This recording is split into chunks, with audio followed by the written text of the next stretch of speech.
בוקר טוב, בשם השם נעשה ונצליח להגדיל תורה ולדירה בתכלית של יראת שמיים בעזרת השם יתברך. On est aujourd'hui le lendemain de Yom Kippourim, le 11 du mois de Tishrei, le 1er du mois d'octobre. Zéou.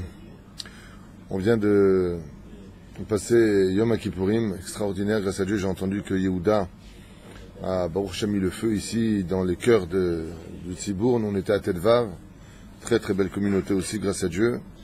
Shneske l'agdil Torah.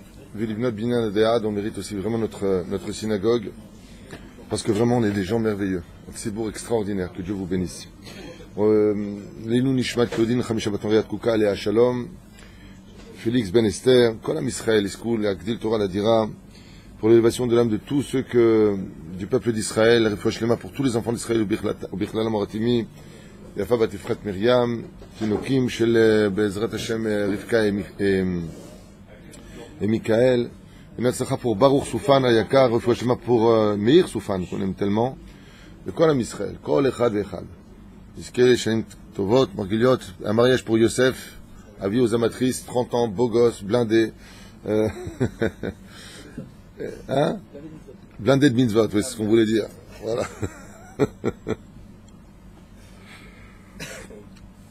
Alors, juste pour revenir quand même sur une halakha que j'avais dit dans le livre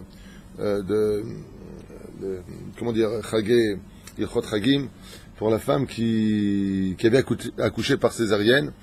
Là-bas, il disait qu'elle était quitte de jeûner. Le Rav Ovadia, il dit non. Elle dit pas qu'elle est quitte de jeûner si elle a accouché par césarienne au bout de 7 jours. Elle doit jeûner, mais si elle ne peut pas, elle ne le fera pas. Ou si le médecin dit qu'elle ne doit pas, alors, Bevada, que dans son cas, elle ne le fait pas. C'est juste une rectification qui avait été dite qu'elle aurait été quitte, mais le non. Elle n'est pas quitte. Malgré tout, selon Rav Ovadia Yosef, elle se doit de jeûner. Seulement si elle dit je ne peux pas, elle ne jeûne pas. Voilà. C'est tout le Inyan. Ça revient presque au même dans l'absolu. Aval, c'est pas tout à fait pareil. Alors on rentre maintenant dans la fête des fêtes, une fête très spéciale, puisque comme vous le savez, on en a parlé dans les autres shiurim, c'est la seule fête juive que les nations du monde n'ont jamais pu copier. Pourquoi? Parce qu'il y a marqué Kol Ha'ezrach Be'Israël Yishvu Be'Sukkot Shivat Yamim. Seul celui qui a une Teuda Zeut, comme on dit, une carte d'identité juive, peut pratiquer la fête de la Souka, Mahloket, Rabbi Eliezer, Rabbi Akiva. Est-ce que c'était des Sukkot dans le désert pour commémorer la sortie d'Égypte qui étaient des cabanes, ou est-ce qu'on parle de nuées de gloire? Pour nous, en ce qui nous concerne, c'est les deux, puisque physiquement c'est une cabane, et spirituellement on est dans des nuées de gloire, Anané Kavod, pour expliquer, comme vous le savez, la magnificence du Créateur du monde, qui après Yom Kippourim, Soleach, pardonne à toutes les fautes des enfants d'Israël, Salarti, Kitvarecha, il nous pardonne tout, et la Souka vient un petit peu créer le centre du rendez-vous entre le peuple d'Israël et Hachem. D'accord? Donc il y a cette notion de maintenant on se retrouve, toi et moi, on se prend dans les bras. Regardez les autres shiurim, il y a énormément de cours sur Sukkot, sur le site Torah Traim, énormément de shiurim qui expliquent Al-Pisod, Al-Pipshad, Drash, que vous voulez, comment se fait-il que ça tombe à cette date-là, et ainsi de suite, je vais pas revenir dessus. Alors on va commencer, Bezrat Hashem, on est dans les lois du Rav Ovadia Yosef lui-même ici, sur les lois de Sukkot, même si on les connaît pratiquement par cœur, on a l'habitude de les faire tous les ans, et à la force, le mec il achète sa cabane de Souka, et il fait ce qu'il y a à faire. Je veux dire, il y a un processus à mettre en pratique, et il le fait. Mais il y a plus grand que ça, c'est de faire un Nachat Ruach HaKadosh Baruch Hu. Vous savez que la Souka doit être composée de 3 murs, 3 tfanot.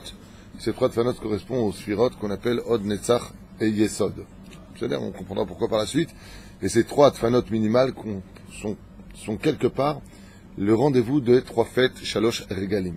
C'est-à-dire Atfanot she'em akotelim, donc ce sont les murs chez la Souka, u'mechitzotea mutar la'asotam, mikol davar omed be'ifnei haruach, et on peut les faire, ces murs de la Souka, avec tout ce que l'on désire. Afilu ou davar amekabel tuma, même si ce sont des choses, des éléments qui reçoivent de la tuma, on peut tout à fait le faire, comme par exemple une armoire, ou un argaz, une caisse, qui est un digne de Keli, on peut le faire. Alors, c'est pas comme le srach. La différence avec le srach, c'est que le srach, il a besoin de 3 conditions, comme vous le savez.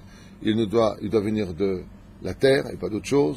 Il doit être détaché de la terre, c'est-à-dire un arbre, les feuilles d'un arbre qui tombent sur le srach, ça ne peut pas. Si tu prends un arbre qui vient de la terre, c'est bien, mais le problème c'est qu'il est encore attaché à la terre et qu'avec ses feuilles, il couvre la souka n'est pas sous le milchatrila, bichlal.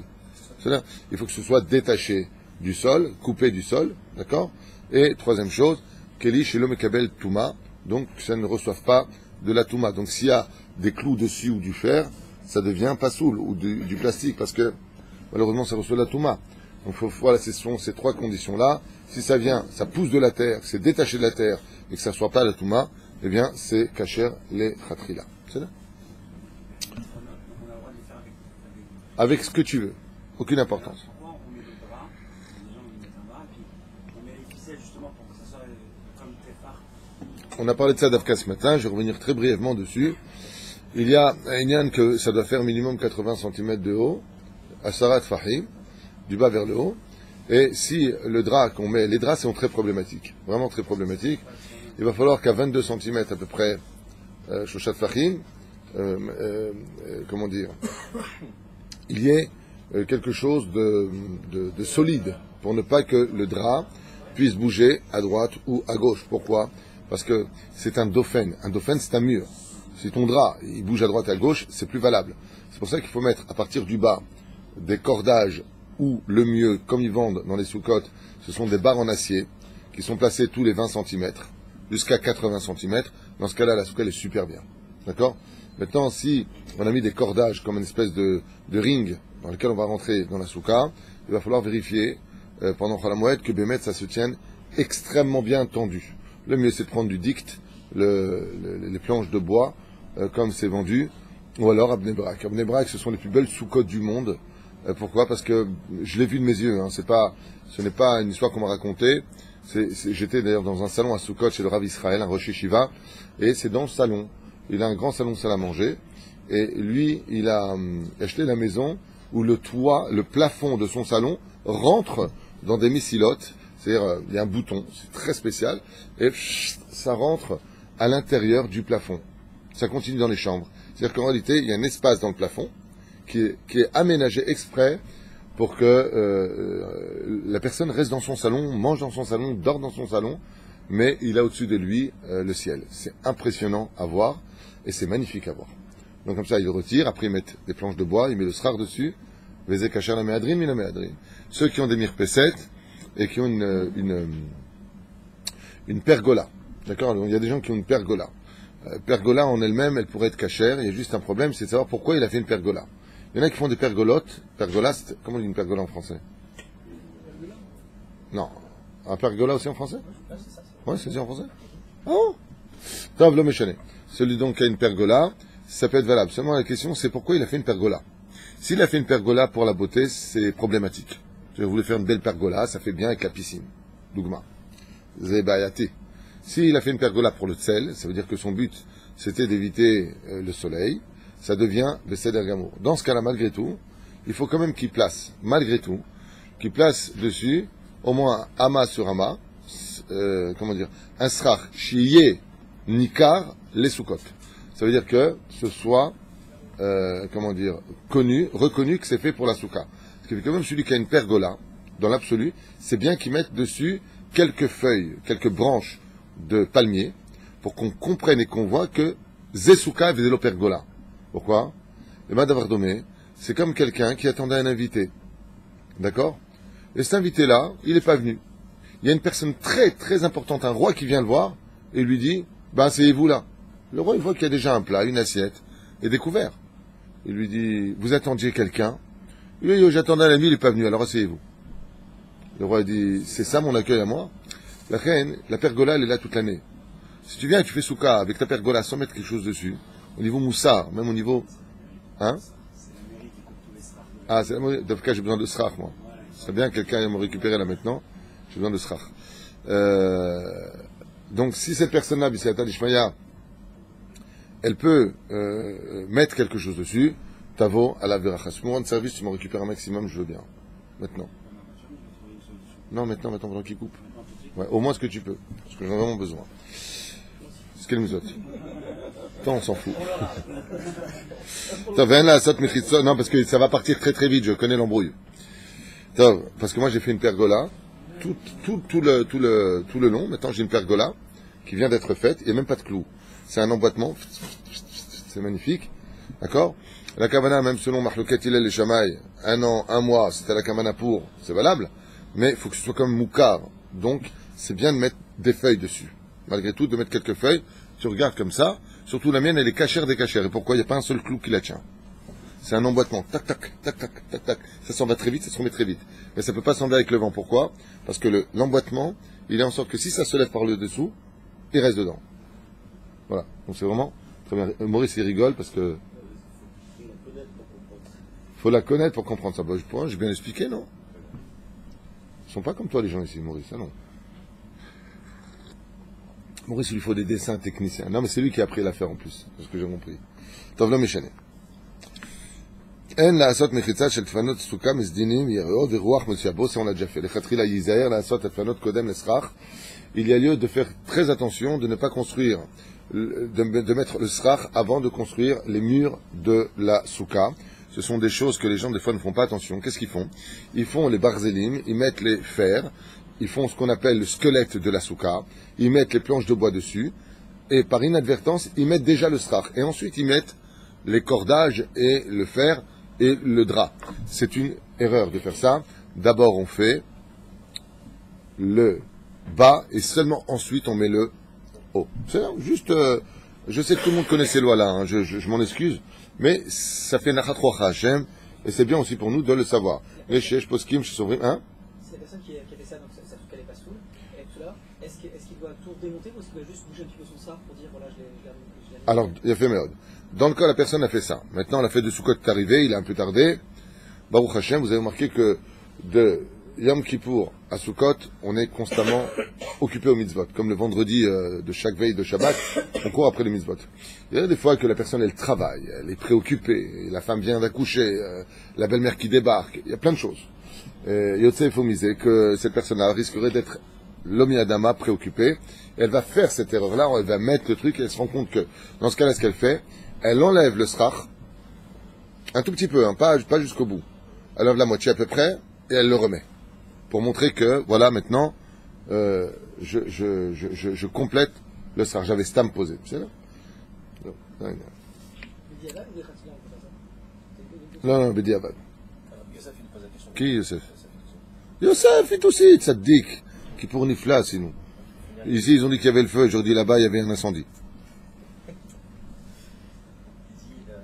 D'abord, après, on finit les murs avec le tissu. Oui. Et puis après, on met le srach à la fin. Absolument. Voilà, absolument. Il est impératif d'abord de faire les tfanot, et seulement après mettre le srach. Il y a la halakha, il y a le sod. Il faut savoir que le ikar de la soukha, c'est le srach. C'est le ikar du ikar de la soukha. C'est là?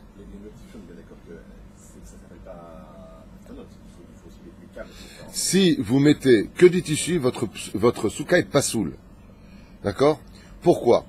Parce qu'un seul petit coup de vent, et vous passez d'un mur de tissu à une toile de bateau. Ça veut dire que ça va l'itnapeach.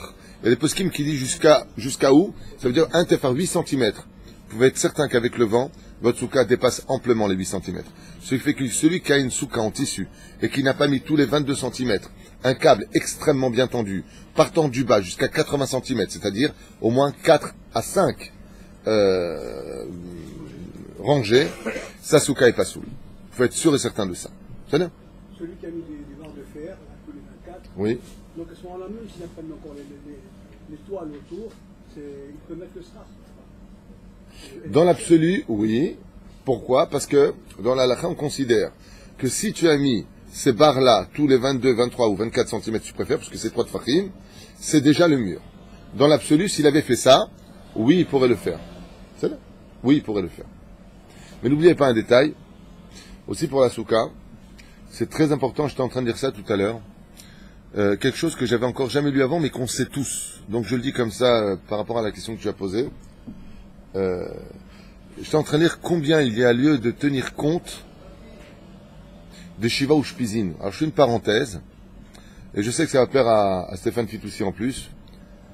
C'est que j'étais en train de dire tout à l'heure, Stéphane, et vous tous, quelque chose d'incroyable sur les Shiva ou Shpizin. Chazal, il disait, dans le livre que j'ai, il disait que le jour de Sukkot, imagine que le rabbi de Lubavitch, Rabbi Nachman, Baba Saleh, il vient dans ta soukha vraiment. Allez, on va prendre un exemple. Aujourd'hui, un Gdol Ador, vous avez le Rav Steinman ou le Rav Kanevski, que Dieu leur donne une bonne santé, ou le Rav Shlomo Amar, ouais, qui vient passer 7 jours dans ta souka. Est-ce que, sincèrement, elle est belle, elle a dit, ouais, quelle souka tu ferais?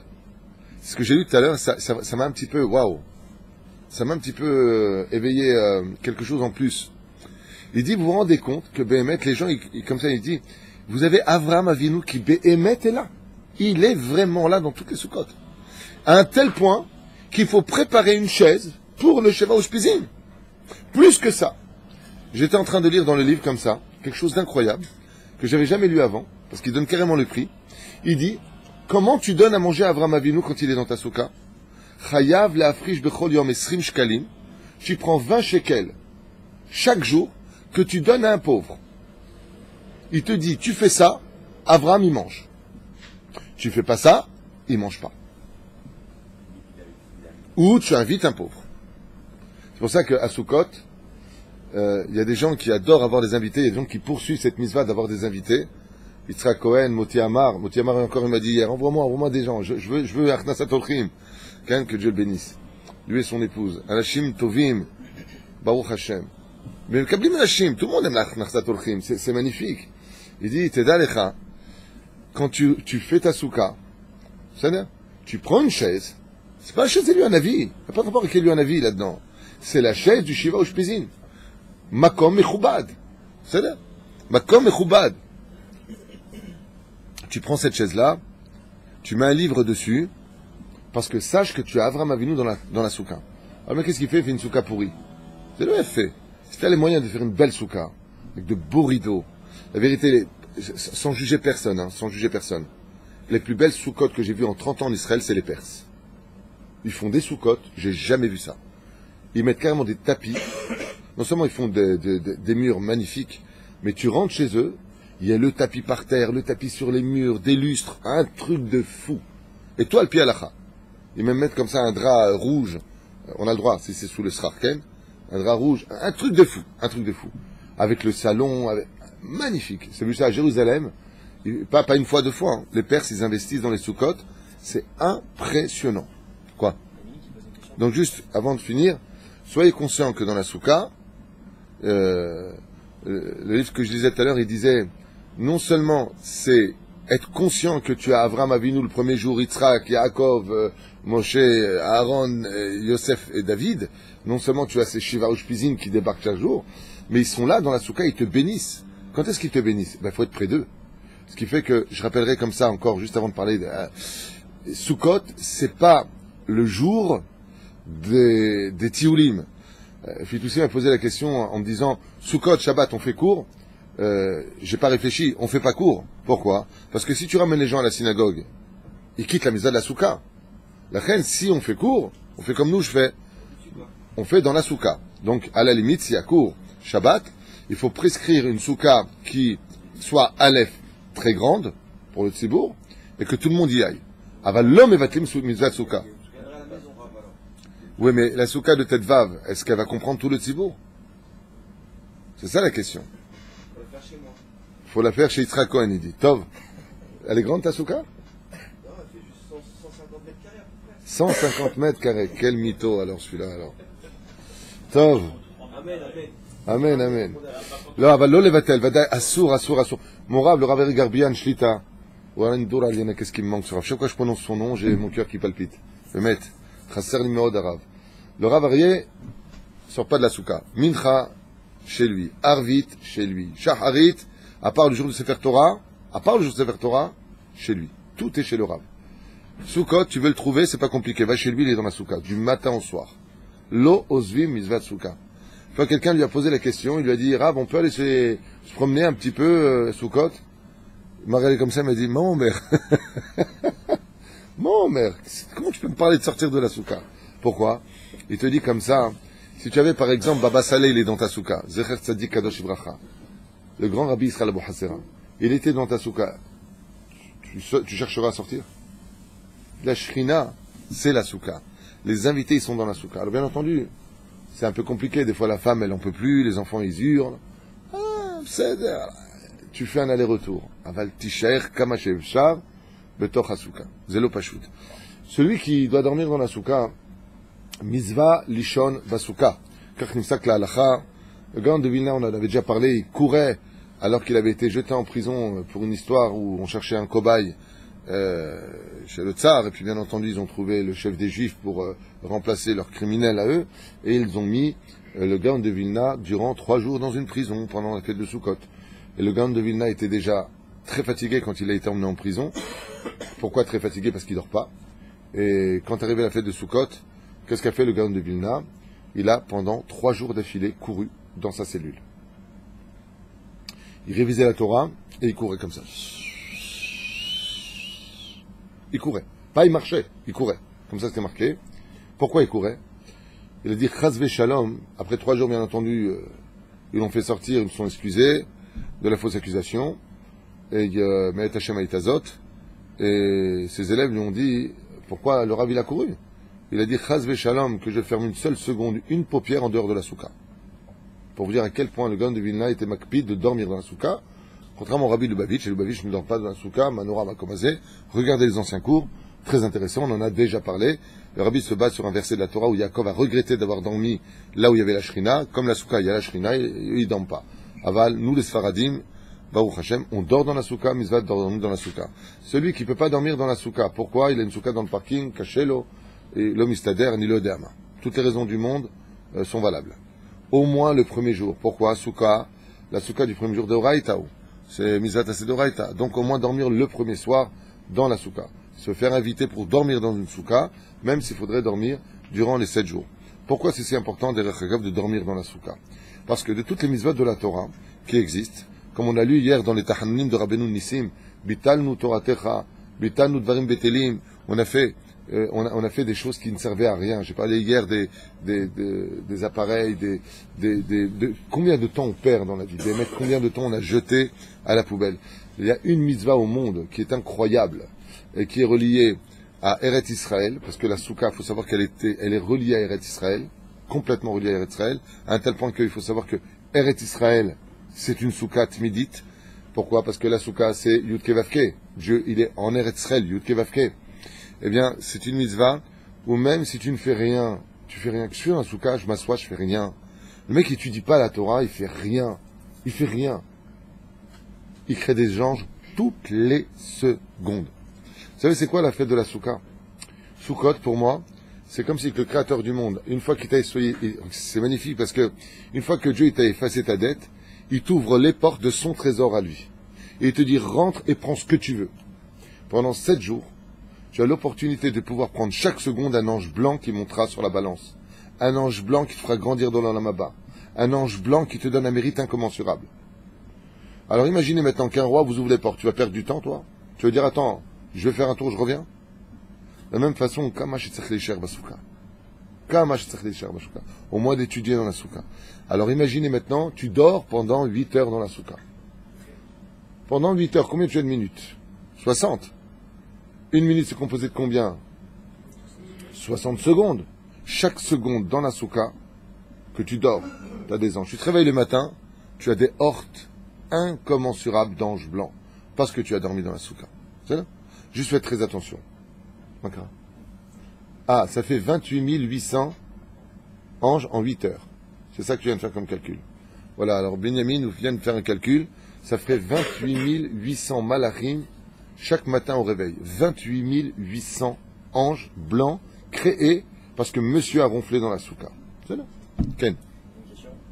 Est-ce qu'un homme peut dormir avec sa femme dans la souka? Le Shulchan Aruch possède que tout ce qu'on fait chez soi à la maison, on le fait dans la souka. On peut même faire l'amour avec son épouse dans la souka, à la condition où, bien entendu, ça s'y prête. C'est-à-dire qu'il n'y a pas d'enfant, que le couple est pudique, qu'il se mette sous les draps et que tout soit éteint. Pourquoi? C'est une question qui choque un peu les gens, une réponse qui choque un peu les gens. Mais les gens ne réfléchissent pas. Et je vais vous dire pourquoi. Enfin, ils ne réfléchissent pas, tout le monde réfléchit. Moi, si je réfléchis, vous ne réfléchissez pas. C'est pas tout ce que je veux dire. Excusez-moi pour le mot employé. Il faut faire attention. Mais ce que je veux dire par là, c'est que si les gens connaissaient la valeur de faire l'amour, ils ne poseraient pas cette question-là.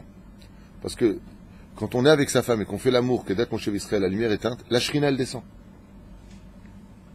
La shrina descend. Dans la souka, la shrina descend. Alors quand tu fais avec ta femme, Yud Kevavke, Nachon, la Shrina, elle descend sur le couple. Elle vient bénir le couple. C'est là. Quand est-ce que, comme c'est marqué, Ya'azov ish et aviv et timovi, dabek veishto viyu le basar echad. Quand est-ce qu'on est basar echad? Quand on fait l'amour avec sa femme. Basar echad. Corps contre corps. Là, ça devient une neshama. Akadosh Baruch Hu, tout de suite, il descend bénir le couple. Si les gens, ils savaient à quel point, quand le couple vit dans une harmonie de shalom et d'amour, combien Akadosh Baruch Hu mevarech otam, personne ne se disputera avec ça. Comme Akadosh Baruch Hu, à tel point, il dit, j'aime tellement les couples quand ils s'aiment, tellement les couples quand ils se respectent, qu'il dit, je suis prêt à effacer mon nom, rien que pour vous aimer. Rien qu'il n'y ait pas de dispute. Alors, dans la soukha, bien entendu, il faut faire très attention, d'avoir une conduite plus que dans une synagogue. On ne fait pas de bêtises dans une soukha, on parle, bien entendu, très bien dans une soukha. On s'énerve pas contre ses enfants dans la soukha. Allô, on s'énerve pas contre ses enfants dans la soukha. On se calme. C'est ça? On se calme. La soukha, faut être cool. Hein? La lumière dans la soukha? L'union? Ben, il n'y a pas de lumière. T'es à la lumière, non? Oh, t'es pas marié, toi? Non, je parle de la question. Qu'est-ce que ça veut dire quoi? J'ai pas compris. Je pose la question, c'est pas problématique d'avoir la lumière, donc quand même, c'est pas. Mais pourquoi il y aurait la lumière dans la soukha la nuit? On appelle ça le jour. Pendant Yom Tov. Ah, pendant Yom Tov, il y a le Shaon Shabbat. T'attends, dès que ça tac, t'attaques. Dès que tac, t'attaques. Non, au contraire. Même c'est même une ségoula. Vous savez pourquoi? Parce que quand vous faites Sheva ou Shpizim, vous accueillez du monde. Achnasat Orchim, elle a comme cadeau de donner, petit 1, des enfants, la parnassa, la santé. Il y a énormément de mitzvot qui sont reliés à Achnasat Orchim. On en avait déjà parlé. À Valpi Kitsour, il n'y a aucun problème de dormir avec son épouse dans la soukha, dans les conditions prescrites, dans la pudeur. Je parle de choses pudiques. C'est bien que les enfants aussi dorment. Dans le monde religieux, à Kiryat Moshe à Jérusalem, l'équipe Otrugot, où j'ai vécu avec eux pendant des années, que j'aime énormément aussi, des gens merveilleux, eux ils font des soukottes avec des compartiments, des chambres. Dans les yeshuvim, ils font ça. Par exemple, mon frère, il est au Kochav Yaakov, il est dans un yeshuv, il fait la soukha, alors tu as le salon, salle à manger, au fond tu as le petit couloir qui mène à la chambre des parents, voilà, ainsi de suite. Mais on ne fait pas de cuisine dans sa soukha, on ne porte pas de tagine en général dans la soukha, parce que ce n'est pas yafé, c'est pas mechoubad, d'accord? Ce n'est pas poli, ce n'est pas propre. On fait pas la vaisselle dans une soukha, on fait pas de shirutim, on fait pas de toilette dans une soukha, chas v'shalom. Bien entendu, une soukha, je rappelle, c'est un digne de synagogue. Celui qui veut savoir comment on se comporte dans une soukha, ouvrez le Shulchan Aruch, il chol bet knesset, c'est les mêmes lois. C'est pas compliqué. Seulement la seule différence qu'il y a, c'est qu'on mange, on boit, on s'assoit, on se promène dans la soukha si on veut. Tout ça c'est permis. Rak sheyeh be'adinut ve'kavod, de façon fine et avec beaucoup de respect. Quoi? T'as bien fait de venir ce matin, toi. Alors je lui dis, Yosef, que Dieu le bénisse. On lui a proposé 3 places en France. Il m'a dit, ouais, Rav, qu'est-ce que je fais? Je lui ai dit, monte en Israël. Qu'est-ce qu'il a fait? Il a refusé ses 3 places en France, il a pris un billet d'avion, et il est en Israël, Baruch Hashem. Voilà. Yosef. Et alors? Ben, le chômage. Alors, je plaisante. Par rapport à la Satan, il ne faut pas forcément d'être. Je peux parler un tout petit peu plus fort, parce que là, avec toi, j'ai l'impression d'être vieux, tu vois. Qu'est-ce qu'il dit? Oui. Oui. On peut les recevoir, ça peut être aussi ce genre de critères-là par rapport à. C'est un Satan, c'est-à-dire que le fait que même que tu ne sois pas pauvre. Oh, est-ce qu'il y a Achnasat Orchim si les gens qu'on invite sont riches? C'est la question que tu poses. Bon, bah, c'était plus simple à dire que ce que tu m'as raconté. Ce mec qui m'a raconté sa vie. Si le mec, il vient, il est moukbal à la banque, je sais pas quoi, mais il a de l'oseille. Non. Il y a 2 sortes de pauvres dans la Torah. Il y a les pauvres qui n'ont pas d'oseille, et il y a les pauvres qui ont plein d'oseille, mais ils sont très pauvres de l'esprit. Dans la Torah, celui qu'on considère vraiment comme étant un pauvre, c'est celui qui n'a pas de Torah. C'est là. Donc, si j'ai un pauvre qui est dans la Torah, lui, je lui donne un billet pour qu'il fasse ses fêtes. Mais si j'ai un pauvre qui est riche et qui ne connaît pas la Torah, il est évident que lui, il a une place en or. Parce que le but de Sukkot, c'est la hardout. Le principal de Sukkot, l'âme de Sukkot, c'est la joie. Comme le dit la Torah pour la fête de Sukkot, Vesa Marta Bechagecha, ce n'est pas de la chassidou d'être heureux, c'est une mitzvah d'être heureux à Sukkot. Mitzvah. C'est-à-dire, si tu vois quelqu'un qui fait la tronche à Sukkot, Comme moi, ce matin, j'ai été voir quelques personnes, et je leur ai dit, tu as ce qu'il faut pour les fêtes, tu as ce qu'il faut pour, tu as de quoi acheter les loulavim, tu as, Rabotaï, s'il y en a un qui n'a pas de quoi acheter les loulavim, qui nous le disent. Les dogs l'animent. Sur celui qui n'a pas de moyens, il faut s'inquiéter pour lui. Il faut veiller sur lui. Il faut veiller à ce que Bezrat Hashem, il ait de l'argent pour faire les fêtes. D'accord? Mais ceux qui ont de l'argent, ils vont s'acheter tout ce qu'il faut. Mais est-ce qu'ils vont avoir la Torah? Est-ce qu'ils vont comprendre combien il est important de se réunir dans des soukot? Parce que la souka, c'est le seul endroit où on ne peut pas s'enorgueillir. Le but de la souka, je ne vais pas faire un des cours que j'ai fait, il y en a tellement, je rappelle, sur le site, regardez-les, ils sont vraiment géniaux. C'est pas parce que je les ai faits, c'est parce que les livres que j'ai pris pour les faire sont géniaux, pas moi. Velachen, la souka, ce qu'elle a de merveilleux, c'est qu'elle te dit, il n'y a pas de riche, il n'y a pas de pauvre. On est tous dans la même boîte. On est tous dans le même contexte. Ce qui compte dans la fête de Soukot, c'est la valeur de celui qui s'y trouve. Et ce n'est pas ni ce qu'il a dans sa banque, ni son savoir-vivre, ni quoi que ce soit. Ce qui compte, c'est qui est le juif qui rentre dans la souka. Par contre, je remets en garde une fois de plus, il y a lieu d'éviter qu'un non-juif rentre dans la souka. Alors les gens, bien entendu, me posent toujours la question, je suis en conversion, est-ce que je dois rentrer ou pas? Tu es obligé de rentrer dans la souka, tu es obligé de faire Pessah. À partir du moment où tu t'es inscrit pour faire une conversion, Shulchan Aruch nous dit, Chayav lekem mitzvot kalot kevachamurot. C'est-à-dire que tu es obligé de pratiquer les mitzvot des plus simples aux plus graves, comme Pessah, Soukot, Chaz Shalom, de faire entrer un non-juif dans la souka. C'est extrêmement grave. Selon le Kaf HaHaim, on a déjà parlé, que si Chaz Shalom tu fais rentrer un non-juif dans la souka, les Chachamim le maudissent de toutes les klalot, celui qui l'a fait rentrer. D'accord? Donc faut éviter. Si bien entendu maintenant la personne rentre une personne handicapée dans la souka, maintenant vient juste te faire rentrer. J'ai posé la question à mon rave, je lui dis franchement. Il m'a dit, il accompagne jusqu'à l'entrée, il rentre pas, quelqu'un le fera rentrer. J'ai posé la question à Rabbi Meir Abou Hatzera ici, il m'a dit, il peut le faire rentrer. C'est là. Bon, chacun fera comme il veut. Aval Keikaron, l'homme masminim des non-juifs. Pourquoi? Parce qu'il y a marqué, ce n'est pas du racisme, ce n'est pas du apartheid, je sais pas comment on dit. C'est tout simplement qu'il y a marqué Kol ha'ezrach be'Israël. Ça veut dire quoi? Ça veut dire que pour entrer dans la souka, il faut avoir une théoudat zéout de juif. Voilà. Toutes les fêtes, je vous l'ai dit tout à l'heure, ont été copiées. Les LF, elle fait Avdalim, ce que je veux dire, c'est moche, mais ça va faire rire. À l'époque, quand tu allais en boîte, tu ressortais, qu'est-ce que tu avais? Ils te mettaient un tampon. Tu arrivais devant le videur, tu montrais ton tampon et tu les passes. D'accord? Et bien c'est un peu pareil. Là-bas, tu as un videur qui s'appelle l'ange des soukot. Et lui, il regarde, avant de rentrer dans la souka, est-ce que tu as le tampon du juif? Pourquoi? Kol ha'ezrach be'Israël. La Torah nous dit bien Israël et pas autre chose. C'est comme la fête de Shabbat. Ot beni ou venchem, c'est entre toi et moi. Un goy qui est shomer Shabbat, chayav mita. Il met sa vie en danger. Vous comprenez? De la même façon, la souka, faut veiller à cela. Alors bien entendu, il y a toujours les questions, ma soeur est mariée avec un goy, ou mon frère est marié avec une goya. Qu'est-ce que je fais? Il vient à Soukot. C'est-à-dire, mania guidlecha. On ne vient pas juger chaque personne. Rabbi Moshe Ederi Zatzal, il disait toujours que mieux vaut garder son juif que de le perdre. Ça veut dire que tu ramènes ton juif avec sa goya. Peut-être la goya va voir que les fêtes, elles sont belles, elle va vouloir se convertir. Au moins, tu as sauvé ton juif. Mais aujourd'hui, malheureusement, c'est pas tout le temps comme ça, quoi. Je veux dire, les gens sont devenus un peu insensibles. Chacun va voir son rave, il dit, voilà, moi, je suis dans telle et telle situation. Je rappelle simplement que les femmes ne sont pas du tout obligées d'être dans la souka. Il n'y a pas de mitzvah de souka pour les femmes. Seulement, selon la chassidoute, même une femme, Baruch Haba, même une femme, l'ambrode qu'elle soit quitte de manger dans la souka, la mitzvah de la souka est tellement embaumée de gdusha que rien que pour la gdusha, les chachamim ils disent tov lishev la isha basouka. C'est-à-dire que c'est bien pour elle de s'asseoir dans la souka. Alors dans ce cas-là, si c'est bien, pourquoi tu dis qu'elles ne sont pas obligées? Réponse, les femmes ne font pas la bénédiction les chefs basouka. Les femmes n'ont pas la chaz v'shalom, le loulav, mitzvot shazman grama. C'est bien que la femme secoue le loulav sans bénédiction, contrairement aux ashkenazim ou aux lubavitchim, qui, eux, font la bracha, shiubriim, nous, assour de faire la bracha. Une femme, si elle s'assoit dans la souka, elle s'assoit, étant donné qu'elle est quitte pour que tu fais la bracha. Pourquoi je vous dis ça? Parce que plein de gens, la femme pareil, le mari fait la bracha, elle dit amen, elle dit baruch shemu, et elles se comprennent dans la bracha. Ah bah non, ma pitom. Hein? Elle dit baruch shemu, amen, ça veut dire, elle répond à son mari, une bracha, quoi. Chacun est bleu, tu vas répondre amen. Elle répondra, amen.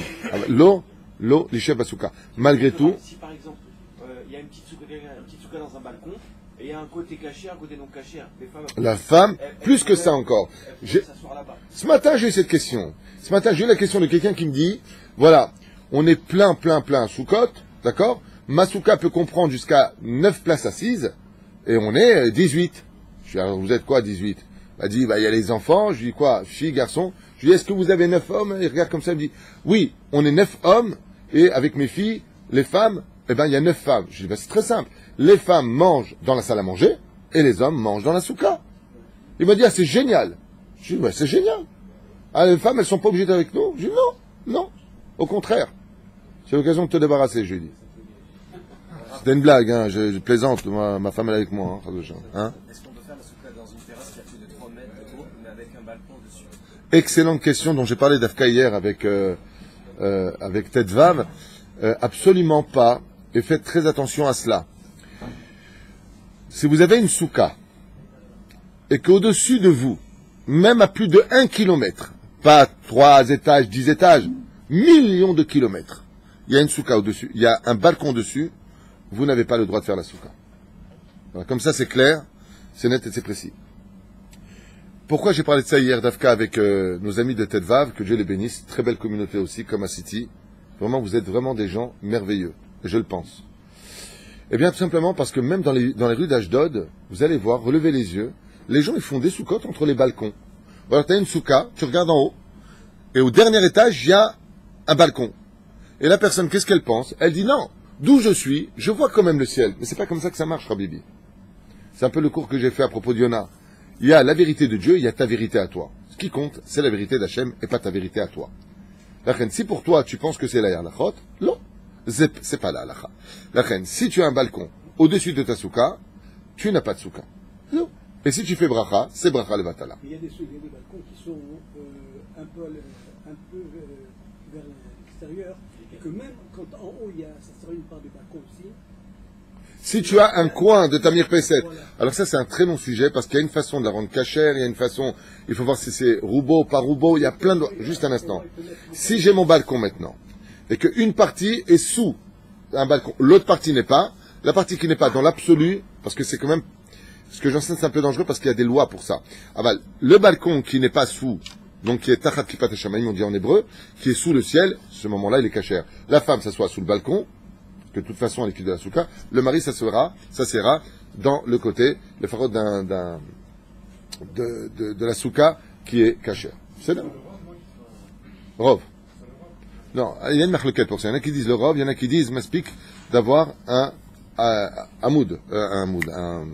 une coudée. C'est là. Pourquoi? Parce que m'explique que même si, par exemple, imagine maintenant que j'ai une souka, toute petite souka, mon corps à moi, il dort à la maison. Le mec, il a un petit balcon, digne d'un caniche. Tu vois, vraiment un petit... mettre une niche là-bas, tellement c'est petit. Ça fait à peu près, 70 cm, ça existe, sur 80 cm. À Jérusalem, vous pouvez trouver ce genre de choses. D'accord? C'est des petits balcons. Est-ce que je peux faire ma souka là-bas? Donc c'est un hama sur un hama, d'accord? Maintenant, moi, j'ai fait ma souka, donc un hama sur un hama, on va dire 50 cm sur 50 cm. Maintenant, moi, j'ai fait monter mes murs à 80 cm. Mais est-ce que je peux rentrer là-dedans, moi? Non. Alors comment je vais faire? Je mets ma tête dedans et mon corps il est dans la cuisine. Pourquoi je vous parle de cuisine? Parce que j'étais chez quelqu'un qui a exactement cette mirpesset dans la cuisine. Il m'a dit, je peux faire la souka ici? Je dis, daï. Il m'a dit, ah bon? Et alors comment je dors là-bas? Je dis, tu mets ton oreiller sous la souka et ton corps il est à l'extérieur. Je m'explique pourquoi.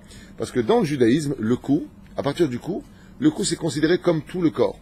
C'est pour ça que quand on met le talit, on dit litatef v'tzitzit, tu te couvres le tzitzit. Pourquoi tu fais autour du cou? Le ben ishraï. Il dit qu'il y a tsavar, chakoul keneged kolagouf, pas que lui, d'autres poskim. Donc si tu as la tête dans la souka et que tu as le corps à l'extérieur, zekeilu, yashanta, kulcha, ba, souka. D'accord? Zéou. Maod.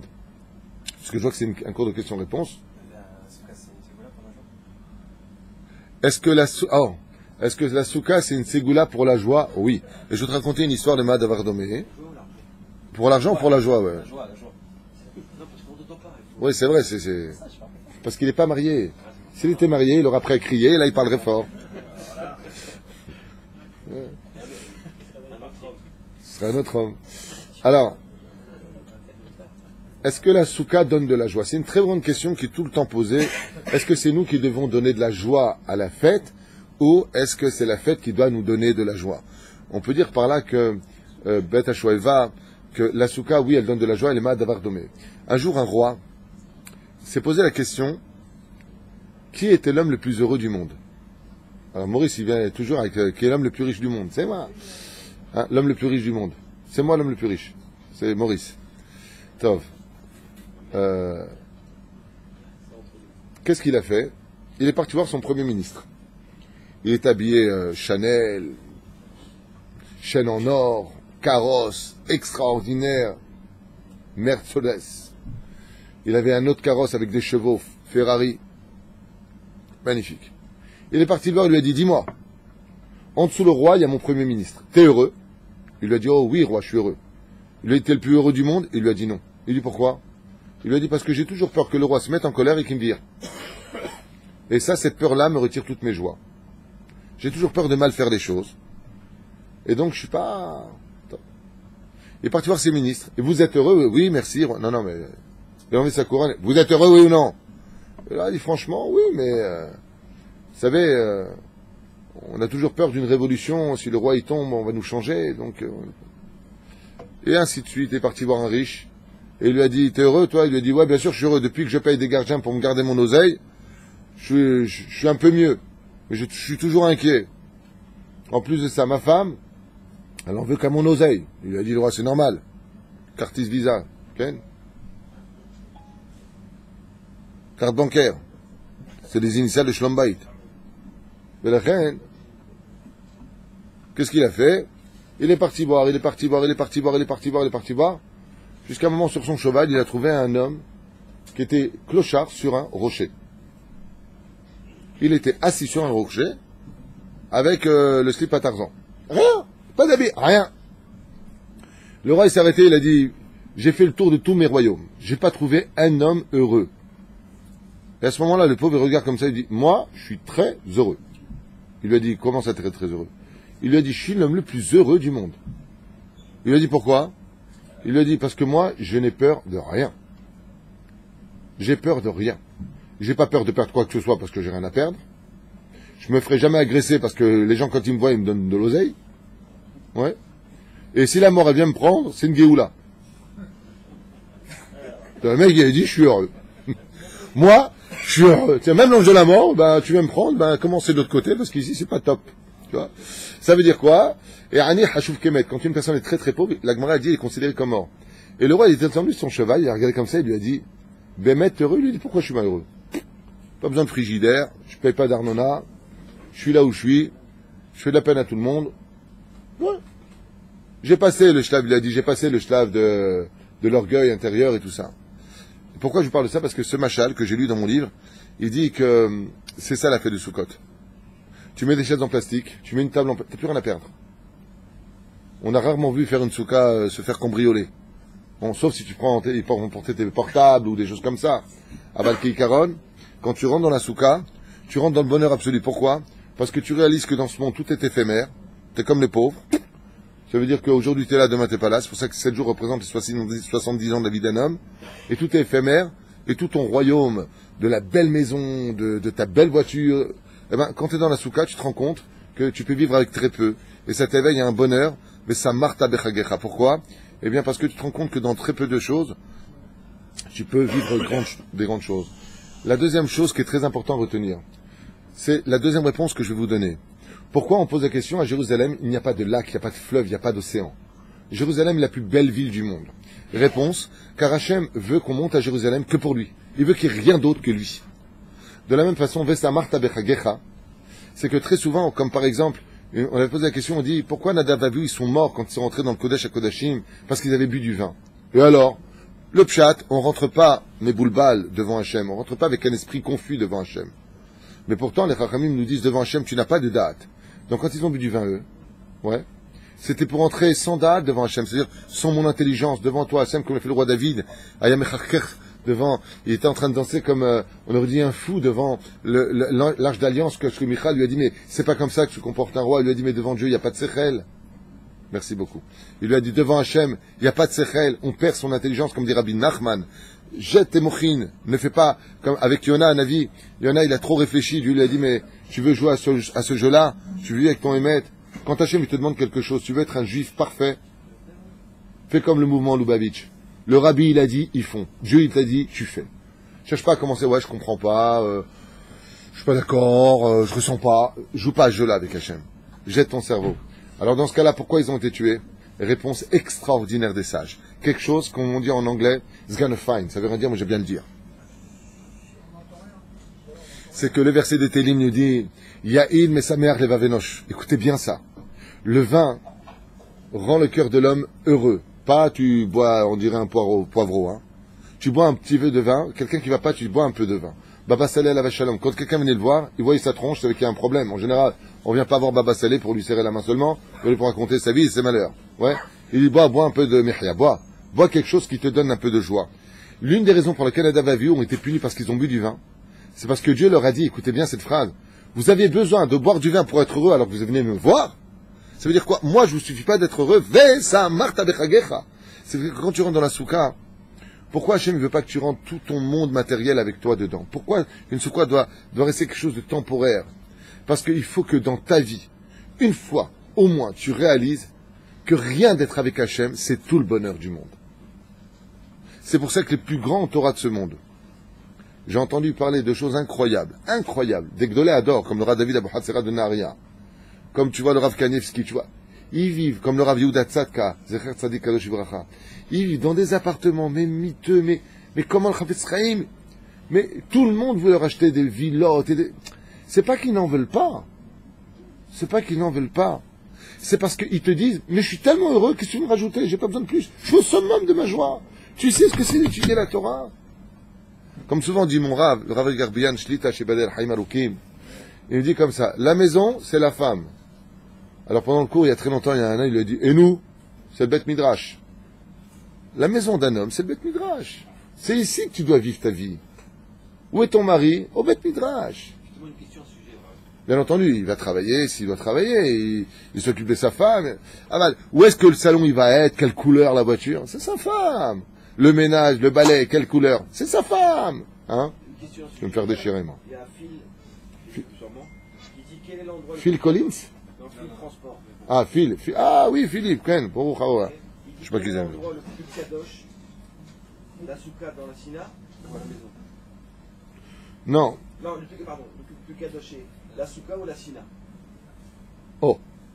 Qu'est-ce qu'il y aurait de plus kadosh? La Souka et la Sina. J'ai lu dans un livre, je crois que c'est dans le Sod HaChashmal, que la synagogue, c'est le Bet Midrash, Bet Amigdash, c'est Nemar Migdash Moat, et que la Souka, c'est le Kodesh HaKodashim. Donc, selon ce que j'ai lu, la Souka est encore plus kedusha qu'une Bet Knesset. Maintenant, je vais vous dire pourquoi. Je vais vous dire pourquoi, si je peux me permettre. Je vais dire pourquoi. Maintenant, ce que je vais dire, je ne l'ai pas lu. C'est une avamina de plusieurs livres. Même si je ne suis pas du tout un grand en Torah. D'accord? Ne croyez pas de moi que David Huitou, c'est un gaon en Torah. Je ne suis pas un grand en Torah. Je suis tunisien, c'est sûr. Mais je ne suis pas un gaon en Torah. Mais j'ai lu quelque chose qui, pour moi, me fait comprendre que la soukha, c'est encore plus qu'une synagogue. C'est que dans la synagogue, tu es restreint à tout. La synagogue, sachez-le, c'est un endroit qui s'appelle Manora Makomazé. Nora. Une bête à Knesset, c'est un endroit qui est considéré comme étant terrible. Comme on l'a lu à Kippour, on le lit dans les Tahanunim, on le lit dans tellement d'endroits. Assourd de parler dans une bête à Knesset. On ne met pas une jambe sur l'eau dans une bête à Knesset. On ne fume pas dans une bête à Knesset. On ne boit pas dans une bête à Knesset. On ne mange pas dans une bête à Knesset. Donc, quelque part, étant donné que tu es vachement restreint à plein de choses dans une bête à Knesset, alors bien entendu, les gens disent quoi, on ne boit pas dans une synagogue? Si tu es en train d'étudier, que tu risques d'annuler ton étude, parce que tu vas aller bois sur place. Les gens qui étudient la Torah peuvent manger et boire dans une synagogue. Je ne fais pas un cours sur les lois de la synagogue. J'explique simplement l'idée. Ça veut dire que quand tu prends les deux plateaux, synagogue, soukha, ce qui se passe avec la synagogue, c'est que la bête à Knesset, quand tu rentres dedans, Habibi, waouh! Tu fais très attention, parce que tu peux gagner ton monde futur dans une synagogue, mais tu peux perdre ton monde futur si tu parles dans une synagogue. Dans la soukha, tu manges, tu bois, tu te promènes. Est-ce que je peux me promener dans une synagogue? Une fois, mon Rav, que Dieu lui donne une longue vie, Rav Garbian, pendant la Chazara, il y a un de la communauté qui se lève. Et qu'est-ce qu'il fait pendant la Chazara? Comme la synagogue là-bas, Armon Hatziv, elle est très grande, il se promène. Il va, et il revient. Il attend que la Chazara se passe, il regarde par la fenêtre, il revient comme ça. Le Rav Arié, après la synagogue, il a appelé juste à côté de lui, et il lui a dit, Tagid li posé gan, c'est un jardin ici, il lui a dit là-bas. Matam et Tagid, il lui a dit. Qu'est-ce que tu te promènes dans la synagogue? Chef Makom Shelcha. Il lui a dit, Michila, je ne savais pas arabe. Il lui a dit, la Chazara, tu dois rester sur place. Fais très attention, c'est une bête à Knesset. Mais par contre, dans la soukha, on fait tout. Alors moi, je vous pose une question. Qui a le plus de mérite? Celui qui reste kadosh dans un endroit où tout est permis pratiquement, c'est-à-dire tu peux manger, tu peux boire, tu peux dormir. On ne dort pas dans une synagogue. Ou un endroit où on te dit feu rouge, sens interdit, stop. Rien que pour ça, la souka est plus grande. D'où est-ce qu'on apprend ça? D'où est-ce que j'apporte une telle preuve entre Kippour et Purim? Si Kippourim, c'est la fête de Kippour, elle est presque comme Purim, ça veut dire que Purim est plus grand que Kippour. Comme ça dit le Hari. Donc pourquoi Kippour, ce serait moins que Purim? Réponse, parce qu'à Kippour, on t'a tellement attaché dans les interdits que de toute façon, tu peux pas faire grand-chose. Tandis qu'à Purim, tout est permis. Alors, ce qui est plus grand, c'est quand tout est permis. Automatiquement, rien que parce que Réayon a cette idée-là, la souka est plus grande qu'une bête à Knesset. Zébarou. C'est vrai qu'il n'y a aucune mitzvah de mettre une mezouza. Les Khamim disent pourquoi. Parce que, alpi alacha, parce que c'est temporaire une souka. Donc, l'igboa, tu peux pas fixer quelque chose sur quelque chose de temporaire. Il y en a qui disent parce que la souka elle-même, c'est une mezouza. C'est-à-dire que quand tu rentres dans une souka, tu rentres dans une dans une mezouza mamash. Tu rentres dans un sefer Torah dans la souka. Alors imaginez celui qui prie dans la souka. Zrat Hashem. Ken. Juste parlez plus fort parce que vous êtes très loin là.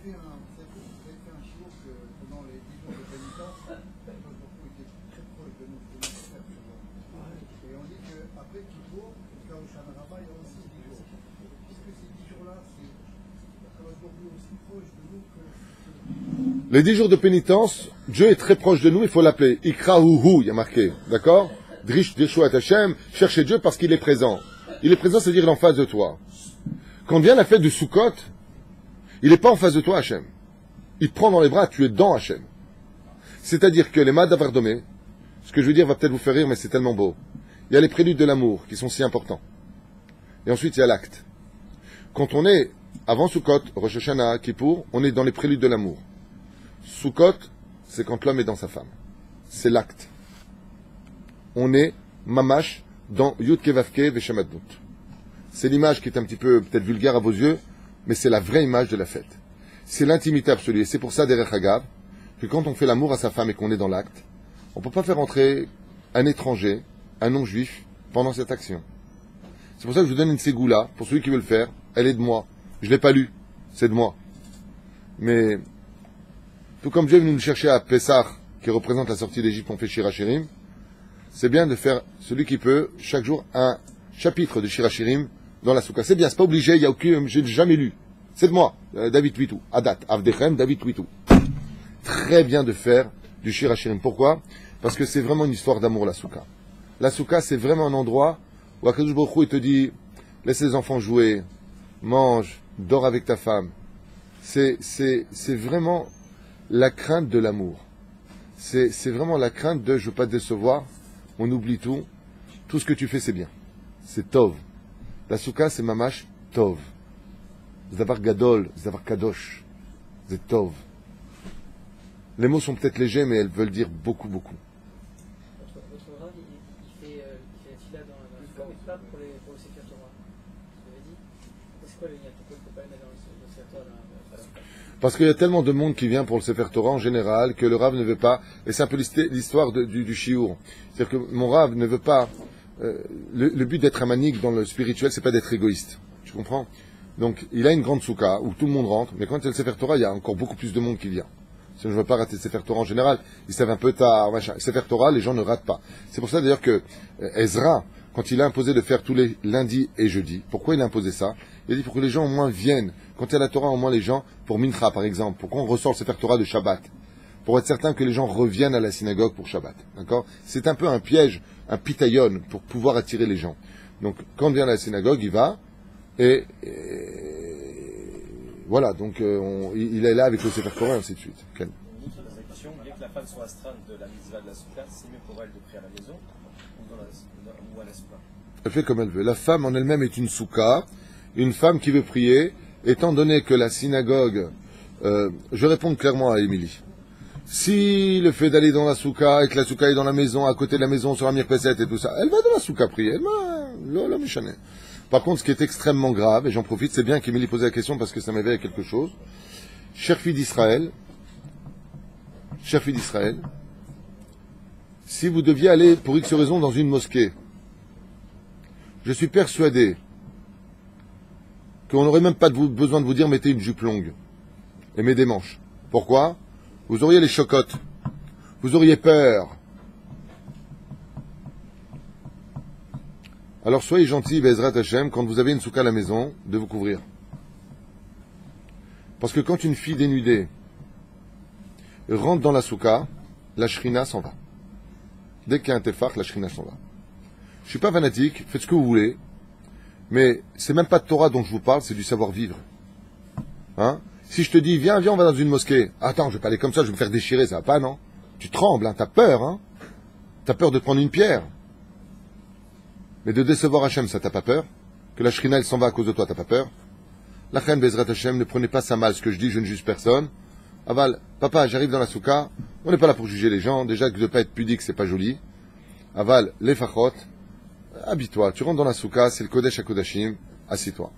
Chers amis, si vous avez bien entendu des enfants qui ne comprennent pas ce langage, ne commencez pas à vous disputer dans la souka et à les traiter de prostituées ou des mots qui sont très déplacés. Vous allez encore plus faire fuir la shrina que la fille qui va rentrer dedans. C'est ça? Pourquoi? Parce que la vulgarité ne se fait pas. Donc on parle au cœur de ses enfants. Chérie, c'est comme une bête à Knesset, fais-le pour papa, mets une jupe longue, mets quelque chose, et vous allez voir, ah ça va, tu me saoules, viens papa, je t'embrasse. C'est-à-dire, le shalom est plus important que tout. Aval, sachez une chose. Une fille qui rentre impudique dans une souka, c'est comme manger. Tu manges un bon gâteau, en 5 minutes tu l'as fini. Pour le perdre, il faudra 2 semaines de régime. Une fille qui rentre impudique dans une souka, je ne sais pas combien d'épreuves elle aura à subir pour se nettoyer de cette faute. Voilà, je vous laisse avec ce cadeau parce que c'est très important de le savoir, mais il faut arrêter tout le temps d'avoir peur de l'homme et pas avoir peur de Dieu. Dans la souka, tu as les louches cuisine. Si je te dis que dans la souka, tu as le Rabbi Lubavitch, tu rentres habillé en jupe courte? Quoi, le Rabbi il est là? Waouh, attends, mapitom, j'ai une bracha. Tu vas te couvrir, Rabotai, vous avez Abraham, Tzrak et Yaakov. Vous avez Yosef, David ou Shlomo. Yosef, David et Aaron et Moshe, slicha. Okay? Vous avez la Shrina qui est présente. Quand il s'agit d'une souka, même si dans la vie, malheureusement pour vous, vous n'avez pas encore compris l'importance de la pudeur, dans la souka, faites l'ultime effort, Béhémet, d'avoir un peu de savoir-vivre. C'est juste du savoir-vivre. Laisse tomber le côté Torah halacha, savoir-vivre, zeksh. Le Rav Moutsafi, une fois, il a dit, Maurice, il a dit, les nations du monde en aucun cas ne peuvent arriver à la cheville d'Israël. Comme ça, il a dit. Le Rav Moutsafi, le Rav Ben Sion Moutsafi à Jérusalem, j'étais à son shiur à Moussayov. Il a dit comme ça, en aucun cas, ni dans le domaine des mœurs, ni dans le domaine de l'argent, ni dans le domaine de l'honnêteté, il n'y a pas plus grande chose que le peuple d'Israël. Le Rav Moutsafi de sa bouche a dit, il y a un seul domaine où à chaque fois les nations du monde, tac, ils nous mettent une claque, c'est quand? Quand il s'agit des temples. Tu vas dans une église, il y en a un qui parle, tout le monde, chut. Il n'y a personne qui tourne la tête.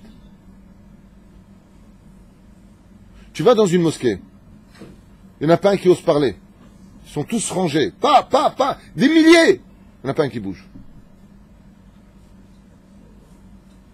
C'est là-bas qu'on se fait attraper dans les fautes. Israël dépasse les nations dans tous les domaines. Au niveau du respect des lieux, Israël doit faire des efforts.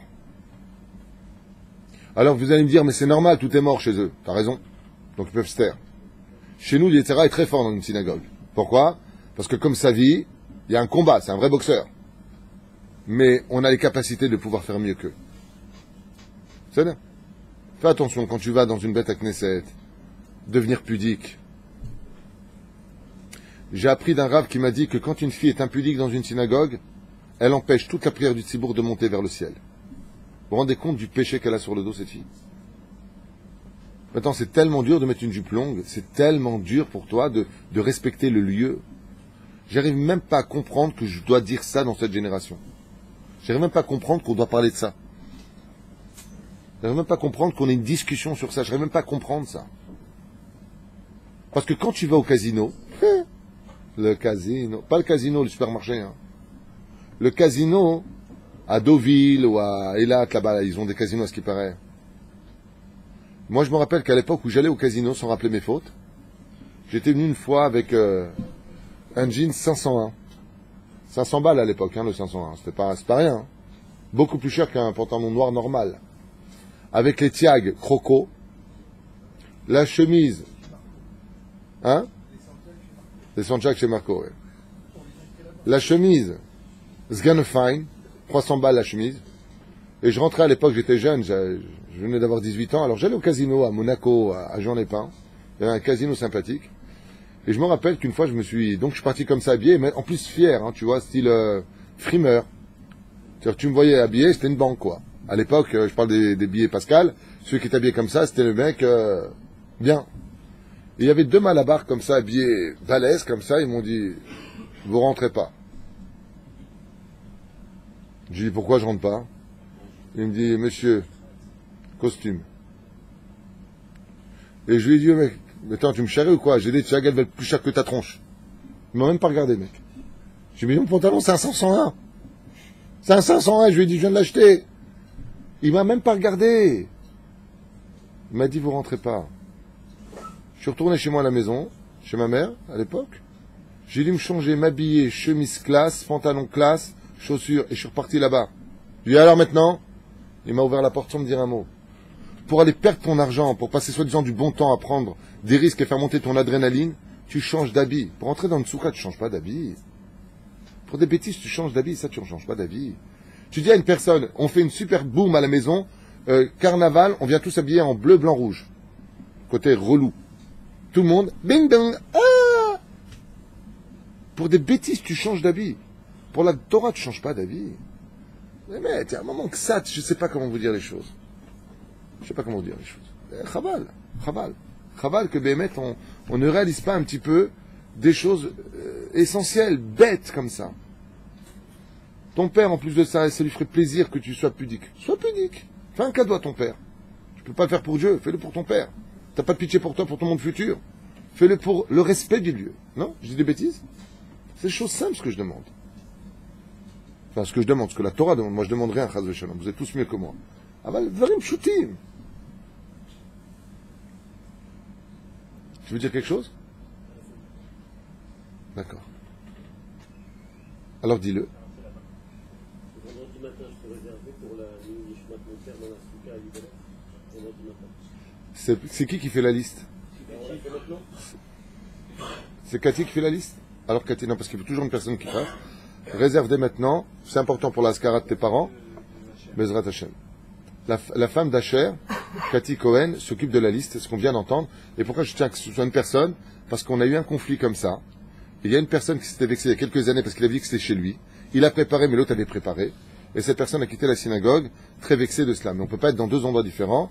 Donc voilà, il préfère avoir une seule personne, parce qu'à cette époque-là, il y avait deux personnes qui faisaient la liste, il a prié, et voilà. Il faut faire attention de ne pas vexer. Chez Niske Lachem Tovot, mais encore une fois, merci pour ce merveilleux Yom Kippour. On retourne à notre vie, mais je pense qu'on a pris des grandes résolutions. Toda Rabba à vous tous, Mamash. Je remercie mon fils Yehuda, qui a été plus qu'à la hauteur ici. On m'a raconté que ça a été vraiment exceptionnel, hein, dans tous les domaines. Mamash Toda Rabba. Merci aussi à Fitoussi et son épouse. Merci à vous tous. Qui avait Rav Gobert aussi, qui a été merveilleux. Il m'a dit qu'il a passé un kippour ici, grave de chez grave. Et voilà, donc je suis très très content. Merci à Moti d'avoir accueilli mon ami, à Fitoussi d'avoir accueilli aussi Yosef. Mamash Toda Rabba. C'est bien de savoir qu'on est tous main dans la main comme ça et que quand on peut envoyer du monde. Donc je suis tombé, j'avais appelé Fitoussi parce que c'était juste en face de la synagogue, j'étais gêné parce que j'avais deux personnes qui voulaient être absolument avec moi. Et donc vous les avez accueillis. Toda Rabba. Toda Rabba pour tout ce que vous faites. Toda Rabba à Cher Cohen de m'avoir aussi accueilli chez lui avec le Masgan sur moi. Ouais, vraiment Sgan Fine. Et Yitzhak Cohen, il m'a dit, non, venez à la maison, je t'ai mis le Masgan. Ma pitom, tu es malade ou quoi? Moi, je suis né au pôle Nord, Habib, il me faut du froid pour moi. Lachem Toda Rabba, Shana Tova. Excusez-moi une fois de plus si j'ai pas été à la hauteur de certaines choses, je sais pas quoi. Avashine Tamid Beyachad. Benifke, on a prié pour qu'on construise un binyan. C'est la chose la plus importante. J'ai besoin d'Orat Keva. Je compte sur vous à Tetvav pour m'aider dans ce domaine, de fixer Bezrat Hashem, parce qu'une fois qu'on aura ce qu'il faut ici, alors on pourra commencer enfin à mettre de l'argent pour construire, parce que la mairie n'attend que ça. On a le droit au terrain, on a juste besoin d'avoir la base. Aval Bezrat Hashem, avant de parler de tout ça, Shiniske, combien il faut juste 4 millions de shekels, tu les as? C'est blitz celui-là alors. Combien quoi? En privé.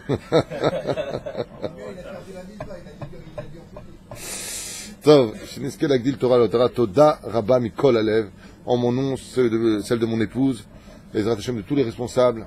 On a un tafkid qui n'est pas évident, donc si on a froissé quelqu'un, je le dis aussi au nom de Stéphane Fitoussi, Myriam Fitoussi, qui de l'autre côté ont une responsabilité importante, Asher Cohen, qui a une grande responsabilité, tous les autres. L'équipe est grande, je ne vais pas commencer à donner tous les noms. Aval, quoi qu'il advienne, Mikol Alev, Toda, Rabba, ou Mechila, ou Slicha, Bekapara, Chag, Sameach.